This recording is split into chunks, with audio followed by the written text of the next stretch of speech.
அதாவது பல வருடங்களாக பட்டிமன்றங்களில் டிபேட்ஸில் என்ன பண்ணிகிட்டே இருப்பாங்க அப்படின்னா, முரண்பாடான கருத்துக்களை சொல்லிகிட்டே இருக்கிற வரிசையில் இது ஒரு பாயிண்ட்டாக சொல்லிட்டு இருப்பாங்க. என்ன அப்படின்னா, கோழியிலேருந்து முட்டை வந்ததா, முட்டையிலேருந்து கோழி வந்ததா அப்படின்னு பேசிகிட்டே இருப்பாங்க. அது எதுக்கு பெரும்பாலும் அதை யூஸ் பண்ணுவாங்கன்னா, கடவுள் உலகத்தை படைத்தாரா அல்லது எவல்யூஷனரி ப்ராசஸில் இப்போ பரிணாம வளர்ச்சியில் உலகம் உண்டாச்சா, உயிரினங்கள் உண்டாச்சா அப்படின்னு பேசுறது ஒரு வாடிக்கையாக இருக்குது. அதுக்கு வந்து முற்றுப்புள்ளி சொல்யூஷன் பண்ணணும், சொல்யூஷன் சொல்லணும் அப்படின்னு சொல்லி யூகேல பிரிட்டனில் என்ன பண்ணாங்க, சயின்டிஸ்ட்லாம் சேர்ந்து அதை ட்ரை பண்ணி கண்டுபிடிச்சாங்க. எப்படின்னா, அதாவது கோழியில் இருக்கிற புரோட்டீன் தான் முட்டையில் இருக்குது. அதாவது முட்டையோட எக்ஷலில் முட்டையில் தென்படுது குறிப்பிட்ட புரோட்டீன். அப்போ அதுலேருந்து தான் அது ஃபார்ம் ஆகுதுங்கிறத கண்டுபிடிச்சாங்க. அப்போ கோழியிலேருந்து தான் முட்டை வந்துச்சு அப்படிங்கிறது அதை ப்ராப்ளம் சால்வ் அப்படின்னு அதை டிக்ளேர் பண்ணாங்க. அதுக்கு முன்பாக இன்னொன்று சொல்லிடுறேன். அதாவது ஃபர்டிலைஸ்ட் எக் அப்படிங்கிறது மேட் பண்ணி ரூஸ்டரோட சேவரோட மேட் பண்ணி போடுகிற முட்டையிலும் உண்டு, மேட் பண்ணாமலேயே அன்ஃபர்டிலைஸ்டாக போடுகிற முட்டையிலும் உண்டு. அதுதான் நம்ம பெரும்பாலும் நார்மல் எக்காக நம்ம உட்கொள்கிறோம். டே டு டே இதில் நம்ம முட்டை சாப்பிட்றதுல அதுதான் பெரும்பாலும் இருக்குது. அப்போது இது ஒரு ஃபேக்டாக சொல்லிட்டு அடுத்தது மறுபடியும் இப்போ ரிசர்ச்சுக்கு வருவோம். இப்போது கோழியிலேருந்து தான் முட்டை வந்துச்சுன்னு நம்ம சொல்லும் பொழுது, கடவுள் தான் உலகத்தை படைத்தார். உதாரணத்துக்கு நம்ம கோழியினுடைய இந்த உதாரணத்தை எடுத்தோம். அதாவது கோழியினுடைய சாயலில் அந்த முட்டை இருக்கும். அப்போது கடவுளுடைய சாயலில் படைக்கப்பட்ட நாம்ங்கிறது பைபிளில் சொல்லுது இல்லையா? அப்போது அந்த சாயல் நமக்குள்ளே இருக்கும், அந்த ஃபங்க்ஷனாலிட்டி இருக்கும், அந்த மாரல் ஆட்ரிபியூட்ஸ் இருக்கும். இதெல்லாம் நம்ம சொல்கிறோம். அதே சமயத்தில் டாக்டர் வில்லியம் பியோமாண்ட் அவர் தான் வந்து முதல் வயிற்றுக்குள்ளே என்ன நடக்குது, ஃபர்ஸ்ட் எக்ஸ்பெரிமெண்டல் கேஸ்ட்ரோஎன்ட்ராலஜிஸ்ட் அவர் தான் அப்படின்னு சொல்லி நம்ம வரலாறுல படிக்கிறோம்.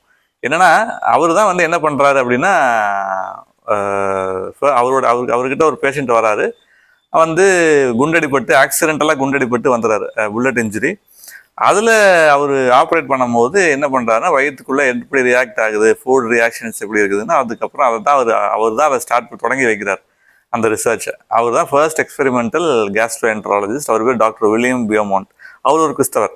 இப்போ எதுக்கு இதெல்லாம் சொல்கிறோம் அப்படின்னா, ஹோலிஸ்டிக்காக ஆன் த ஹோலாக பார்க்கும் பொழுது, ஒட்டுமொத்தமாக பார்க்கும் பொழுது என்ன அப்படின்னா, அதாவது கெஸ்டால்ட் அப்ரோச் அப்படின்னு சொல்லும்போது ஒட்டுமொத்த அப்ரோச் என்ன அப்படின்னா, கடவுளுடைய சாயலில் படைக்கப்பட்ட நாம், அதே சமயத்தில் கடவுளுடைய சாயலில் படைக்கப்பட்ட நாம் அந்த சாயலை நாம் மெச்சூராக, அதாவது ஃப்ரெஷ்ஷாக சென்சிட்டிவாக பாதுகாத்து கொள்ளும் பொழுது நம்மளுடைய அன்பு உன்னை போல பிறனை நேசி அப்படிங்கிறதெல்லாம் வரும்பொழுது அடுத்தவர்களுக்கான ரிசர்ச், அவங்களுக்கு ஏதாவது நன்மை பயக்க முடியுமா இந்த ஒரு விஷயத்துலேருந்து, கடவுள் நமக்கு என்ன கம்யூனிகேட் பண்ணுறாரு, நம்ம மூலமாக என்ன கம்யூனிகேட் பண்ண விரும்புகிறாரு, அடுத்தவனுக்கு அது நன்மை பயக்குமா, இதெல்லாம் வந்து வரலாறு சான்றுகளில் படிக்கும் பொழுது, வாசிக்கும் பொழுது, புத்தகங்களை ரிசர்ச் புக்ஸ் வாசிக்கும் பொழுது, வரலாறுகளை வாசிக்கும் பொழுது நமக்கு தென்படுகின்ற முக்கியமான காரியங்களாக இருக்கிறதுனால இதை சொல்லணும்னு நினச்சோம்.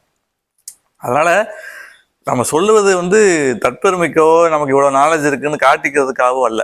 அது எதுக்கு நம்ம சொல்கிறோம் அப்படின்னா, இவ்வளவு மனிதர்கள் வந்து இவ்வளவு எஃபர்ட்ஸ், அவங்களுடைய எஃபர்ட்ஸு கேரிங் ஷேரிங் இதெல்லாம் வைத்துக்கொண்டு, அன்பை வைத்துக்கொண்டு இதையெல்லாம் செய்து, இதுக்கு சொல்யூஷன் இதுதான், இது வந்து இப்படி பண்ணால் இப்படி நன்மை பயக்கும், இதோட ரிசல்ட் இப்படி இருக்கும், இப்படிலாம் கண்டுபிடித்ததுக்கான மிக முக்கியமான காரணியாக இருக்கிறது